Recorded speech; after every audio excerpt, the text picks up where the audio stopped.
ಅಂತೂ ರಾಯರ ದರ್ಶನ ಆಯ್ತು, ಚೆನ್ನಾಗಿತ್ತು ದರ್ಶನ ಮಾತ್ರ. ಹಾಗೆ ತೀರ್ಥ ಪ್ರಸಾದ ತಗೊಂಡು ಹಾಗೆ ಸ್ವಲ್ಪ ಶಾಪಿಂಗ್ ಮಾಡ್ಕೊಂಡು ಈಗ ಹೊರಗಡೆ ಬಂದಿದ್ದೀವಿ. ತಿಂಡಿ ಏನಾದ್ರು ಸ್ವಲ್ಪ ಹೊಟ್ಟೆಗೆ ಹಾಕೊಳ್ಳೋಣ ಅಂತ. ಅದಕ್ಕಿಂತ ಮುಂಚೆ ಸ್ವಲ್ಪ ನೀರು ಕುಡ್ಕೊಂಡ್ಬಿಡ್ಬೇಕು, ಯಾಕಂದ್ರೆ ಇಲ್ಲಿ ಬೆಳಿಗ್ಗೆ 9 ಗಂಟೆ 10 ಗಂಟೆ ಆಗಿರ್ಬೋದು, ಈ ಬಿಸಿಲು ಮಾತ್ರ 31 ಡಿಗ್ರಿ ಇದೆ ಮಾತ್ರ. ಎಷ್ಟು ಸುಡ್ತಾ ಇದೆ ಅಂದ್ರೆ ಈ ಮಧ್ಯಾಹ್ನದೊತ್ತಿಗೆ 40 ಡಿಗ್ರಿ ಆದ್ರೂ ಆಗ್ಬೋದು. ಈ ಚಳಿಲಿ ಇವನು ಬಿಸಿನೀರು ಕುಡಿತಾ ಇದ್ದಾನೆ. ಅಲ್ಲ ಅಲ್ಲ ಅಲ್ಲ, ಈ ಸೆಕೆನಲ್ಲಿ ಕೋಲ್ಡ್ ವಾಟರ್ ಕುಡಿತಾ ಇದ್ದಾನೆ. ಅಲ್ಲ ಕುಡಿಯ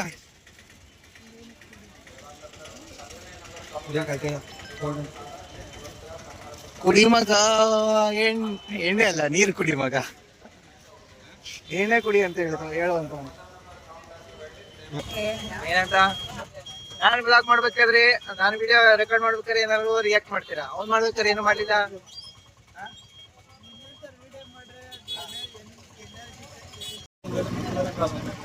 ಈಗ ನಾರಾಯಣ ಸ್ವಾಮಿ ದರ್ಶನ ಮಾಡ್ಕೊಂಡು ಪಂಚಮುಖಿ ಹಾಗೆ ಟೆಂಪಲ್ ಹತ್ರ ಹೋಗ್ತೀವಿ. ಇಲ್ಲಿಂದ 15 ಕಿಲೋಮೀಟರ್ ಇದೆ. ಒಂದು ಬಸ್ಸಲ್ಲಿ 30 ರೂಪಾಯಿ 5 ಜನ. ಸೊ ಬಿಸಿಲು ಮಾತ್ರ ಸಿಕ್ಕರೆ ಉಳಿದಿದೆ ಅದು. ಬೆಳಿಗ್ಗೆ ಎಷ್ಟು ಅಂದರೆ ಒಂದು 30 ಇತ್ತು, 30ರಿಂದ 35 ಡಿಗ್ರಿ ಸೆಲ್ಸಿಯಸ್ ಇತ್ತು. ಈಗ ಒಂದು 40 ಬಂದಿರ್ಬೋದು ಅನ್ಸುತ್ತೆ. ಎಷ್ಟು 30 ಈಗ 51 ಆಗಿರೋದು 31 ಇದೆ.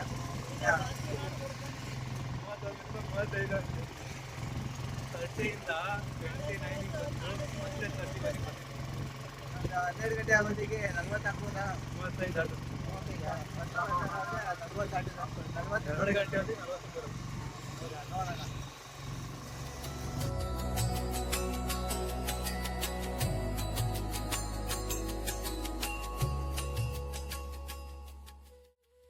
ಮಂತ್ರಾಲಯದಲ್ಲಿ ರಾಯರ ದರ್ಶನ ಮಾಡಿಕೊಂಡು 9:45ಗೆ ಹೊರಗಡೆ ಬಂದ್ವಿ. ಅದಾದ ನಂತರ ಆಟೋ ಡ್ರೈವರ್ ಬಂದು 5 ಟೆಂಪಲ್ನ ತೋರಿಸ್ತೀನಿ ಬನ್ನಿ ಅಂತ ಕರೆದ್ರು. ಸರಿ ನಡಿಯಪ್ಪ ತೋರಿಸಪ್ಪ ಯಾವ ಟೆಂಪಲ್ಲು ಅಂತ ನಾವು ಹೊರಟ್ವಿ. ಹಾಗೆ 150 ರೂಪಾಯಿ ಪರ್ ಪರ್ಸನ್ನು.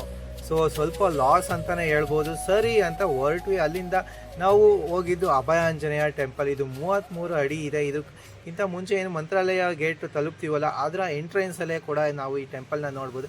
ಸೊ ಮಂತ್ರಾಲಯದಲ್ಲಿ ಇರುವಂಥ ಅಭಯಾಂಜನೇಯ ಟೆಂಪಲನ್ನು ನೋಡ್ಕೊಂಡು ಅಭಯಾಂಜನೇಯ ಹತ್ರ ಅಭಯವನ್ನು ಕೊಡುವಂತ ಹೇಳ್ಕೊಂಡು ನಂತರ ಹೊರಟ್ವಿ. ಆಹಾ, ಹೋಟೆಲ್ ಹತ್ರ ಬಂದರೆ ಹೋಟೆಲ್ ಮಾತ್ರ ಅದ್ಭುತವಾಗಿತ್ತು. ಒಳ್ಳೆ ಫುಡ್ಡು, ನಿಜವಾಗ್ಲೂ ತಿನ್ನೋಕ್ಕಂತೂ ಮನಸ್ಸೇ ಬರಲಿಲ್ಲ. ಎಷ್ಟು ಚೆನ್ನಾಗಿ ಸರ್ವ್ ಮಾಡಿದ್ರು ಅಂತ ಅಂದರೆ ಸರಿ ಆಯಿತು. ಪಾಲಿಗೆ ಬಂದಿದ್ದು ಪಂಚಾಮೃತ ಅನ್ಕೊಂಡು ತಿನ್ಕೊಂಡು ನಂತರ ನಾವು ಹೋಗಿದ್ದು.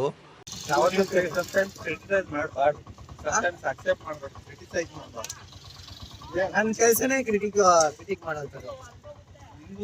ಕ್ರಿಟಿಸೈಸ್ ಮಾಡಿದಾಗ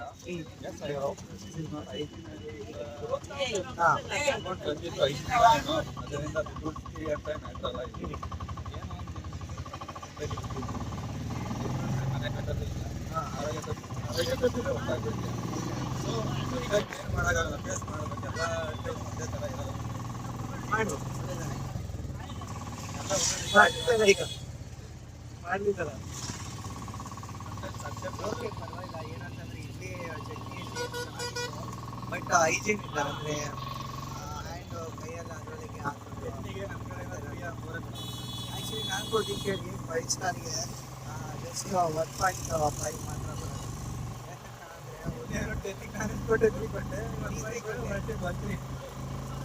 ಅದಷ್ಟು ಯಾಕಂತ ಅಂದರೆ over all food okay, but serve ಸರಿ ಇಲ್ಲ, ಮತ್ತು ಹೈಜೀನ್ ಇರಲಿಲ್ಲ.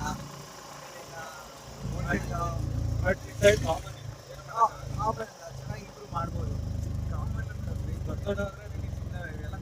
ಓಕೆ, ಇಲ್ಲಿ ಬರುತ್ತೆ ನೋಡು.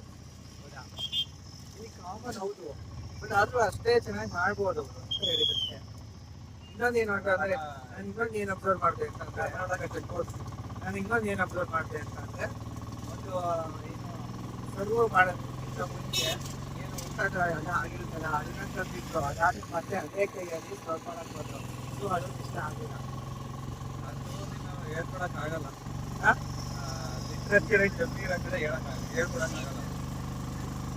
ಹೇಳ್ಕೊಡೋಕ್ಕಾಗಲ್ಲ. ಅದು ಹೋಟೆಲ್ ಕಾಮನ್ ಸೆನ್ಸ್ ಬಿಸ್ನೆಸ್ ಮಾಡೋರಿಗೆ ಇರುವಂಥ ಒಂದು ಏನೋ ಬೇಸಿಕ್ ರೂಲ್ಸ್. ತನ್ನಲ್ಲಿರುವ ಭಯವನ್ನು ಹೋಗಲಾಡಿಸಿ ಧೈರ್ಯವನ್ನು ಕೊಡು ಎಂದು ಅಭಯಾಂಜನೇಯರ ಆಶೀರ್ವಾದ ಪಡೆದುಕೊಂಡು ನಾವು ಬಂದಿದ್ದು ಪಂಚಮುಖಿ ದೇವಾಲಯ.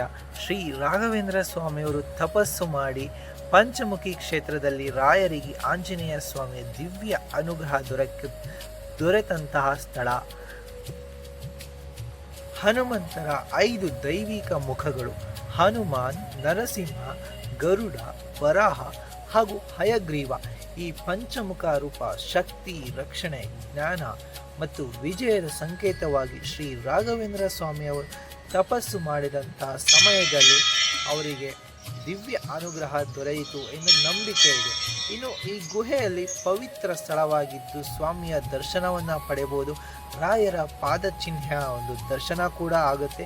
ಹಾಗೆ ಇಲ್ಲಿನ ಈ ಗುಹೆಯ ಶಾಂತ ಹಾಗೂ ಆಧ್ಯಾತ್ಮಿಕ ವಾತಾವರಣ ಮನಸ್ಸಿಗೆ ನೆಮ್ಮದಿಯನ್ನು ನೀಡುತ್ತದೆ. ಹಾಗೆ ಪ್ರತಿ ಮಂಗಳವಾರ ಮತ್ತು ಶನಿವಾರ ಹೆಚ್ಚಿನ ಭಕ್ತರು ಭೇಟಿ ನೀಡಿ ಇಲ್ಲಿ ಆಶೀರ್ವಾದವನ್ನು ಪಡೆದುಕೊಳ್ತಾರೆ. ಹಾಗೆ ನನಗೇನು ಅಂತ ಅಂದರೆ ಆಂಜನೇಯ, ಪಂಚಮುಖ ಆಂಜನೇಯ ಅಂತ ನೆನಪಾದಾಗ 5 ಮುಖಗಳಿರಬೇಕು. ಸೊ ನಾನು ಗುಹೆಯಲ್ಲಿ ಹೋಗಿ ನೋಡಿದಂತಾಗ ಅಲ್ಲಿ 5 ಹೂವುಗಳನ್ನು ಇಟ್ಟಿದ್ರು. ಸೊ ಇದೇ 5 ಮುಖಗಳ ದರ್ಶನ ಅಂತ ಹೇಳಿದರು. ಇದೇ ಆ 5 ಪಂಚಮುಖಿ ದರ್ಶನ ಅಂತ ಹೇಳಿದ್ರು. ಒಂದು ಕ್ಷಣ ಆಶ್ಚರ್ಯ ಆಯಿತು, ಹಾಗೂ ದೈವದ ಸ್ವರೂಪ ಹೀಗೆಲ್ಲ ಇರುತ್ತಾ ಅಂತ ಕೂಡ ಹೇಳಿ ಒಂದ್ಸರಿ ಹಾಗೆ ಮನಸ್ಸಲ್ಲಿ ಪ್ರಶ್ನೆ ಬಂತು. ಹೀಗೆ ದೇವಸ್ಥಾನದ ಅಕ್ಕಪಕ್ಕ ನೀವು ಬೃಹತ್ ಆಕಾರದ ಕಲ್ಲುಗಳನ್ನು ನೋಡ್ಬೋದು. ಇವು ವಿಶ್ರಾಂತಿ ಪಡೆಯೋಕ್ಕೆ ಅಂತ ಅಲ್ಲಿ ಆವಾಗಿನ ತಪಸ್ಸಿಗೆ ಅಂತ ಬಂದಂತಹ ರಾಘವೇಂದ್ರ ಸ್ವಾಮಿಗಳು ಕುಳಿತಂತಹ ಜಾಗ. ಹಾಗೂ ಆಂಜನೇಯ ಸ್ವಾಮಿಯು ಕೂಡ ಇಲ್ಲಿ ಬಂದು ರಾತ್ರಿ ಸಮಯದಲ್ಲಿ ವಿಶ್ರಾಂತಿನ ಪಡಿತಾರೆ ಅನ್ನೋ ಒಂದು ನಂಬಿಕೆ ಕೂಡ ಇದೆ. ಹಾಗೆ ಇನ್ನು ಮುಂದೆ ಹೋಗ್ತಾ ಏನಾಗಿದೆ ಅಲೆ ಎಲ್ಲ ವಾಸ ಮಾಡ್ತಾ ಇದೆ.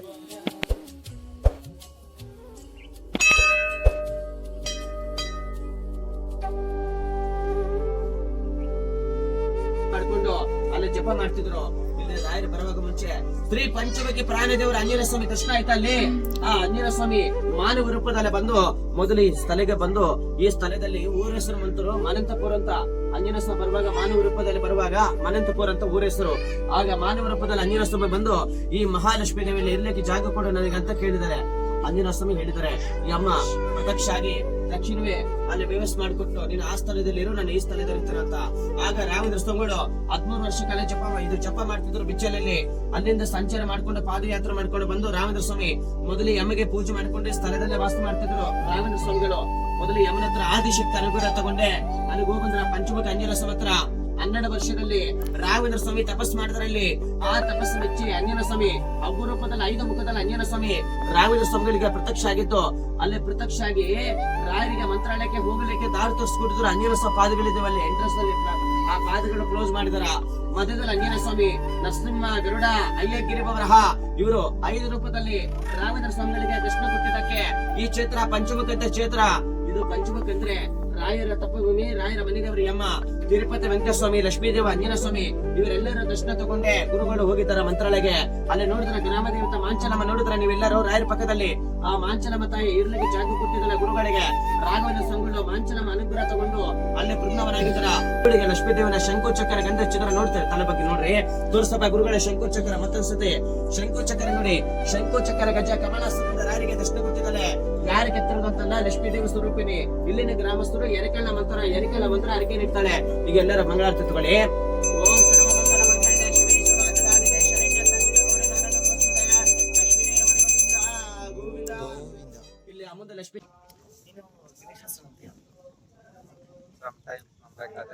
ಅವ್ರು ಹೇಳಿ ನೋಡಿದ್ರೆ ಎಲ್ಲರೂ ಕಾಮನ್ ಅದು. ಈಗ ಬರೋದೇ ಹೋಗ್ತಂದ್ರೆ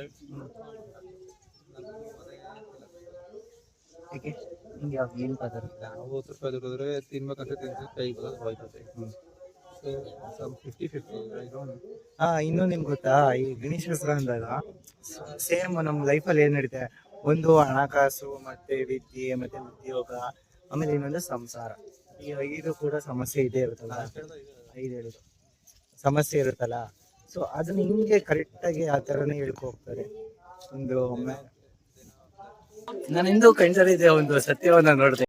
ಏನಂತಂದ್ರೆ ಗಣೇಶಾಸ್ತ್ರ ಎಲ್ಲರೂ ಸಿನಿಮಾದಲ್ಲಿ ನೋಡ್ತಾ ಇದ್ದೆ ಹಿಂಗೆ ಹೇಳ್ತಾರೆ ಅಂತ. ಸೊ ಸೊ ದುಡಿಸ್ಕೊಂಡು ನಿನ್ ಜಾತಕ ಹಿಂಗೆ ಇರುತ್ತೆ, ಇದೇ ತರ ಹೋಗುತ್ತೆ, ನಿನ್ ಲೈಫ್ ಇಡೀ ತರ ಹೋಗ್ತಾ ಇರುತ್ತೆ ಅಂತ ಹೇಳ್ತಾರೆ. ಸೊ ಹಿಂಗ ನಾನು ಡೈರೆಕ್ಟ್ ಆಗಿ ನೋಡಿದ್ಕಂತೂ ಎಷ್ಟು ಚೆನ್ನಾಗಿ ಮ್ಯಾನಿಪುಲೇಟ್ ಮಾಡ್ತಾರೆ ಅಂತ ಅಂದ್ರೆ, ಒಂದು ಏನು ಡೈಲಿ ಏನು ನಮ್ಮ ದಿನನಿತ್ಯ ಏನ್ ನಾವು ನೋಡ್ತೀವಿ ಈಗ ಸಿನಿಮಾ ಟಿವಿಲಿ ಕೂಡ ಹೇಳ್ತಾ ಇರ್ತಾರೆ ಜ್ಯೋತಿಷ್ಯ. ಸೊ ಅದೇ ರೀತಿ ಇಲ್ಲಿ ಗಿಣಿಶಾಸ್ತ್ರ ಹೇಳ್ತಿದ್ರೆ ಗಿಣಿಗೆ ಒಂದು ಕಾರಣ ತಕ್ಕೊಡುತ್ತೆ ಅಂತ. ಬಟ್ ಅದು ಸುಳ್ಳು. ಯಾಕಂತ ಅಂದ್ರೆ ಆ ಗಿಣಿಗೆ ಅವರು ಮ್ಯಾನಿಪುಲೇಟ್ ಮಾಡ್ತಾರೆ, ಅಂದ್ರೆ ಮತ್ತೆ ಅವರು ಗಿಣಿಗೆ ಬೇರೆ ಒಂದು ಕಾರಣ ತಕ್ಕೊಡು ಅಂತ ಹಿಂಗೆ ಕೈ ಸನ್ನೆ ಮಾಡ್ತಾ ಇರ್ತಾರೆ. ಸೊ ಅದನ್ನ ನೋಡಿದ್ರೆ ನಿಜವಾಗ್ಲೂ ಅದೊಂದು ಏನೋ ಸ್ಕ್ಯಾಮ್ ಅಂತಾನೆ ಹೇಳ್ಬೋದು. ಆಮೇಲೆ ಇನ್ನೊಂದೇನಂತ ಅಂದ್ರೆ ಮತ್ತೆ ಮಾತಾಡ್ತಾ ಅವ್ರ ಭವಿಷ್ಯ ಏನು ಇದೆ, ಅದ್ರ ಕರೆಂಟ್ ಲೈಫ್ ಸ್ಟೈಲು ಮತ್ತೆ ಏನು ಅವರು ಈ ಲೈಫಲ್ಲಿ ಏನೇನು ತೊಂದರೆಗಳನ್ನ ಎದುರಿಸ್ತಾ ಇದ್ದಾರೆ ಅದ್ರ ಬಗ್ಗೆ ಹೇಳ್ತಾ ಫುಲ್ ಮ್ಯಾನಿಪುಲೇಟ್ ಮಾಡ್ತಾರೆ. ಅಂಡ್ ಇನ್ನೊಂದು ಅವ್ರು ಏನಾದ್ರು ಈಗ ಇದಕ್ಕೆ ಈ ತರ ಪರಿಹಾರ ಮಾಡ್ಬೇಕು, ಇದಕ್ಕೆ ಇಷ್ಟು ಖರ್ಚಾಗುತ್ತೆ ಅಂತ ಹೇಳ್ತಾ ಇದ್ರು. ಸೊ ಈಗ ನೋಡ್ತಾ ಇದ್ದಾಗ ಒಬ್ರು ಕೇಳಿದ್ರಲ್ಲ, ಅವಾಗ ಏನ್ ಅನ್ನಿಸ್ತು ಅಂತ ಅಂದ್ರೆ ದುಡ್ಡು ಕೊಡ್ತಾನೆ ಇದ್ರು, ಒಂದು 200 and 250 rupees ಹೋಯ್ತು ಅನ್ಸುತ್ತೆ. ಸೊ ಅದಾದ್ಮೇಲೆ ಮತ್ತೆ ಚೇಂಜ್ ಕೊಡಿ ಅಂತ ಹೇಳಿದಾಗ ಇನ್ನೊಂದು ಏನೋ ಬೇರೆ ತರ ಮಾಡಿದ್ರು, ಒಂದು ದೃಷ್ಟಿ ತೆಗೆದುಬಿಟ್ಟು ಕೊಡಿ ಅಂತ. ಸೊ ಅದಕ್ಕೊಂದು 50 ರೂಪಾಯಿ ಸಮ ಅಂತ ಹೇಳಿದ್ರು. ಸೊ ನಿಜವಾಗ್ಲೂ ಇದೊಂಥರ ಬಿಸ್ನೆಸ್ ಕೂಡ. ಆಮೇಲೆ ಇನ್ನೊಂದು ಹೇಳಿದ್ರು, ನಾನು ನಮ್ಮ ಫ್ರೆಂಡ್ ಮಾತಾಡ್ತಾ ಇದ್ರು. ಸೊ ಗಿಣಿಶಾಸ್ತ್ರ ಹೇಳೋರೆಲ್ಲ ಶ್ರೀಮಂತರಾಗ್ಬೋದಲ್ವಾ ಅಂತ. ಅವ್ರು ನಿಜವಾಗ್ಲೂ ಅವ್ರು ಆಗ್ಬೋದು ತಾನೆ, ಅವ್ರ ಭವಿಷ್ಯ ಅವ್ರನ್ನ ನೋಡ್ಕೋಬಹುದು ತಾನೆ, ಅವ್ರ ಭವಿಷ್ಯ ಚೆನ್ನಾಗಿದೆ, ಬೇರೆಯವ್ರ ಭವಿಷ್ಯ ಹೇಳ್ಬೋದು ತಾನೆ. ಈಗ ಅವ್ರ ಭವಿಷ್ಯನೇ ಆತರ ಗಿಣಿಶಾಸ್ತ್ರ ಹೇಳ್ತೀನಿ ಅಂತ ಅಂದ್ರೆ ಇದು ಅವ್ರ ಭವಿಷ್ಯ ಬೇರೆ ನೋಡ್ಕೊಂಡ್ರೆ, ಸೊ ಅವ್ರು ಏನಾದ್ರು ಮುಂದೆ ಜೀವನದಲ್ಲಿ ಅವರು ಚೆನ್ನಾಗಿರ್ಬೋದು, ಹಂಗಾದ್ರೆ ಬೇಕಾದ್ರೆ ಹೇಳ್ಬೋದು. ಇಲ್ಲ ನಿಜವಾಗ್ಲೂ ನಂಬಕ್ ಸಾಧ್ಯನಾ, ಅದೇನೋ ಒಂದು ಎಕ್ಸ್ಪೀರಿಯನ್ಸ್ ಅಂತ ಅಂದ್ಬಿಟ್ಟು ನೋಡ್ಬೋದು. ಬಟ್ ಮ್ಯಾನಿಪುಲೇಟ್ ಮಾತ್ರ ಚೆನ್ನಾಗಿ ಮಾಡ್ತಾರೆ, ಅದಂತೂ ನಾನು ಅಬ್ಸರ್ವ್ ಮಾಡಿದೆ. ಸೊ ನಾವು ಬಿಚ್ಚಾಲೆ ಹತ್ರ ಬಂದಿದ್ದೀವಿ. ಸ್ವಾಮಿ ರಾಘವೇಂದ್ರ ಸ್ವಾಮಿಗಳು ತಪಸ್ಸು ಮಾಡಿದಂತಹ ಸ್ಥಳ ಬಿಚ್ಚಾಲೆ. ತಂಪಾಗಿದೆ, ಬೇವಿನ ಮರ ಇದೆ, ಎಷ್ಟು ತಂಪಾಗಿದೆ ಅಂದ್ರೆ ನೀವೇ ನೋಡಿ. ಬಿಚ್ಚಾಲೆ ಗ್ರಾಮ ಒಂದು ಪ್ರಶಾಂತ ವಾತಾವರಣ ತುಂಬಿರುವಂತಹ ಗ್ರಾಮ ಆಗಿದೆ. ಇದು ತುಂಗಾ ನದಿ ತೀರದಲ್ಲಿ ಇರುವಂತಹ ಬಿಚ್ಚಾಲೆ. ಇಲ್ಲಿ ಶ್ರೀ ರಾಘವೇಂದ್ರ ಸ್ವಾಮಿ ಅವರು ತಪಸ್ಸು ಮಾಡಿದಂತಹ ಸ್ಥಳ ಆಗಿದೆ. ಹಾಗೆ ತಮ್ಮ ಪ್ರಿಯ ಶಿಷ್ಯ ಆದಂತಹ ಅಪ್ಪಣ್ಣಾಚಾರ್ಯ ಅವರು ತುಂಗಾ ತೀರವನ್ನು ದಾಟಿಕೊಂಡು ಅವರ ದರ್ಶನಕ್ಕಾಗಿ ದಿನನಿತ್ಯ ಬಂದು ಹೋಗ್ತಿದ್ರಂತೆ. ಹಾಗೆ ಇಲ್ಲಿ ನಾಗದೇವತೆ ಹಾಗೂ ಗಣೇಶ ಹಾಗೂ ಬಿಚ್ಚಾಲಮ್ಮ ದೇವಿ ನೆಲೆಸಿದ್ದಾರೆ. ಹಾಗೆ ಇಲ್ಲಿ ಬರುವಂತಹ ಭಕ್ತಾದಿಗಳಿಗೆ ಒಳಿತನ್ನು ಮಾಡ್ತಾ ಇದ್ದಾರೆ. ಒಂದು ಗ್ರಾಮ ದೇವತೆ ಅಂತಾನೂ ಹೇಳ್ಬೋದು. ಹಾಗೆ ಇಲ್ಲಿ ಬರುವ ಭಕ್ತಾದಿಗಳು ಕೂಡ ಇಲ್ಲಿ ಸ್ವಲ್ಪ ಸಮಯ ಕುಳಿತು ಇಲ್ಲಿ ಒಂದು ಪ್ರಶಾಂತ ವಾತಾವರಣದಲ್ಲಿ ತಮ್ಮ ಮನಸ್ಸನ್ನ ಹಗುರ ಮಾಡಿಕೊಂಡು ಹೋಗ್ತಾರೆ ಅಂತಾನೂ ಹೇಳ್ಬೋದು. ಹಾಗೆ ಇಲ್ಲಿನ ನೆಮ್ಮದಿ ಹಾಗೂ ಶಾಂತಿ ವಾತಾವರಣ ಮನಸ್ಸಿಗೆ ಮುದವನ್ನು ನೀಡುತ್ತದೆ ಅಂತಾನೂ ಕೂಡ ಹೇಳ್ತಾರೆ.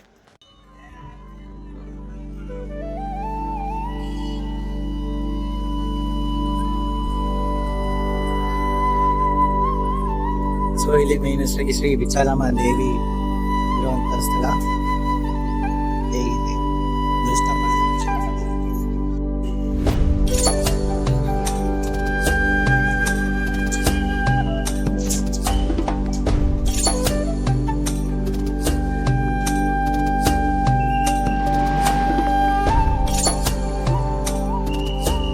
ಪ್ರಸಾದ ಅನ್ನ ಸಂತರ್ಪಣೆ ಮಾಡುವಂತ ಪ್ಲೇಸ್ ಚೆನ್ನಾಗಿದೆ.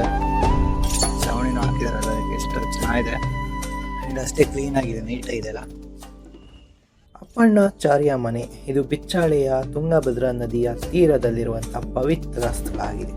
ಈ ಮನೆಯಲ್ಲಿ ಶ್ರೀ ರಾಘವೇಂದ್ರ ಸ್ವಾಮಿಯವರು ಸುಮಾರು 12ರಿಂದ 13 ವರ್ಷ ಕಾಲ ವಾಸವಿದ್ದು ಮೂಲ ರಾಮದೇವರ ಪೂಜೆ ಹಾಗೂ ಧ್ಯಾನವನ್ನು ಮಾಡ್ತಿದ್ರು. ಜೊತೆಯಲ್ಲಿ ಅಪ್ಪಣ್ಣಾಚಾರ್ಯ ಇದ್ದು ಅವರು ವೇದ ಶಾಸ್ತ್ರಗಳ ಅಧ್ಯಯನ ಹಾಗೂ ಬರವಣಿಗೆಯನ್ನ ಮಾಡ್ತಾ ಇದ್ರು. ಇನ್ನು ಈ ಭಕ್ತರಿಗಾಗಿ ಇಲ್ಲಿ ಈ ಸ್ಥಳವನ್ನ ಈಗಲೂ ಕೂಡ ಸಂರಕ್ಷಿಸಿ ಇಡಲಾಗಿದೆ. ಹಾಗೆ ರಾಯರು ವಿಶ್ರಾಂತಿ ಪಡೆದ ಸ್ಥಳವೂ ಹೌದು ಹಾಗೂ ಪೂಜೆ ಮಾಡಿದ ಜಾಗ ಮತ್ತು ಅವರು ಆರಾಧಿಸಿದ್ದ ಶ್ರೀ ಪಾಂಡುರಂಗ ವಿಠಲ ಮೂರ್ತಿಯನ್ನು ಇಲ್ಲಿ ನಾವು ನೋಡಬಹುದು. ಎಲ್ಲ ದೈವಗಳ ದರ್ಶನವನ್ನು ಮಾಡಿಕೊಂಡು ನಂತರ 12:30 1 ಗಂಟೆ ಹೊತ್ತಿಗೆ ಮಂತ್ರಾಲಯ ತಲುಪಿದ್ವಿ. ಅಲ್ಲಿ ಅನ್ನ ಸಂತರ್ಪಣೆ ನಡೀತಾ ಇತ್ತು. ಅನ್ನ ಸಂತರ್ಪಣೆಯಲ್ಲಿ ಅನ್ನ ಸಾಂಬಾರು ಹಾಗೂ ಅಕ್ಕಿ ಪಾಯಸ ಅದ್ಭುತವಾದಂತಹ ರುಚಿ ಇತ್ತು. ಸೊ ಅದನ್ನೆಲ್ಲ ತಿನ್ಕೊಂಡು ಅದಾದ ನಂತರ ಸ್ವಲ್ಪ ಹೊತ್ತು ರೂಮ್ ಹೋಗಿ ರೆಸ್ಟ್ ಮಾಡಿ ಸಂಜೆ ಮತ್ತೆ ಟೆಂಪಲ್ ಬಳಿ ಹೋಗಿ ಸ್ವಲ್ಪ ಹೊತ್ತು ಮಾತಾಡ್ಕೊಂಡು ಹಾಗೆ ಅಲ್ಲಿ ಸ್ವಲ್ಪ ಕಾಲ ಕಳೆದ ನಂತರ ನಾವು ಸೊ ಈ ವಿಡಿಯೋ ನಿಮಗೆ ಇಷ್ಟ ಆಗಿದೆ.